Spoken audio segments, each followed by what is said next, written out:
What's up, everyone? Welcome back to the channel.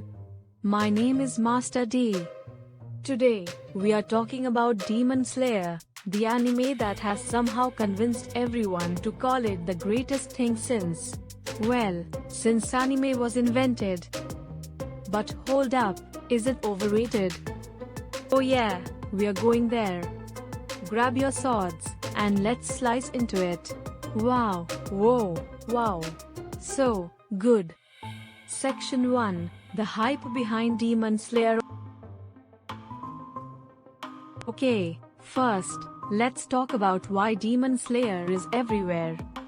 You know, the thing that made everyone suddenly anime experts in 2019. Ufotable's animation is absolutely out of control.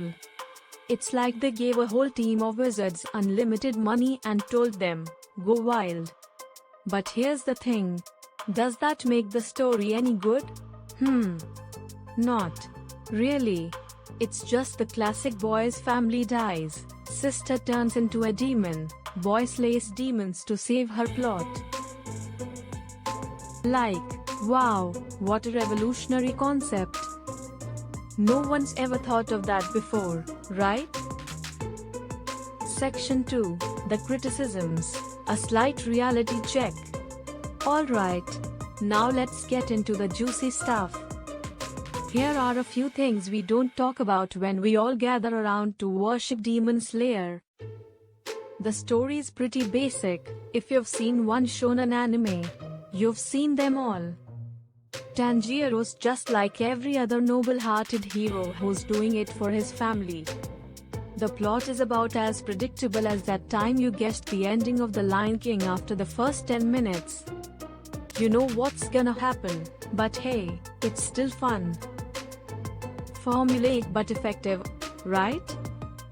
Villains are just evil. Seriously, most of these demons don't even need a reason for being evil. They're like, yeah, I woke up today, felt like ruining some lives, and here I am. I mean, there are some deeper ones, but most are just villains because, well, they are. No big motivations, no tragic backstory, they're just evil. Character development, or lack thereof. Tanjiro and Nezuko are solid, no doubt. But Zenitsu? Inosuke?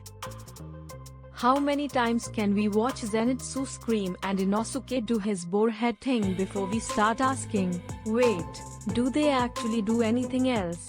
Great characters. May. Great comic relief. Absolutely. But don't ask for deep character arcs unless you're prepared to be disappointed. Section 3, the impact. It's not all bad.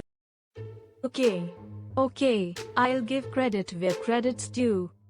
Demon Slayer did do something pretty incredible. It set a new standard for animation. Like, seriously, the bar is now so high, other anime are literally hiring professional jumpers just to try and reach it. Ufotable basically said, we are going to make anime look like a masterpiece, and the whole industry followed suit. And let's not forget how mainstream anime has become because of it. Demon Slayer took anime from nerdy obsession to everyone's watching it. Your mom's probably got a Tanjiro figure on her shelf now. Like, it was the gateway drug for anime in 2020. Section 4, final thoughts, is it overrated? So, after all that, is Demon Slayer overrated? Yes, absolutely. It's a pretty anime with a basic story and villains that are evil because they can be. But is it still a fun, emotional roller coaster? Oh yeah. It's visually stunning, emotionally intense, and, let's face it, we all shed a tear during that last fight scene because we're all weak to cool animations and heartfelt moments. So, overrated? Sure. But still awesome.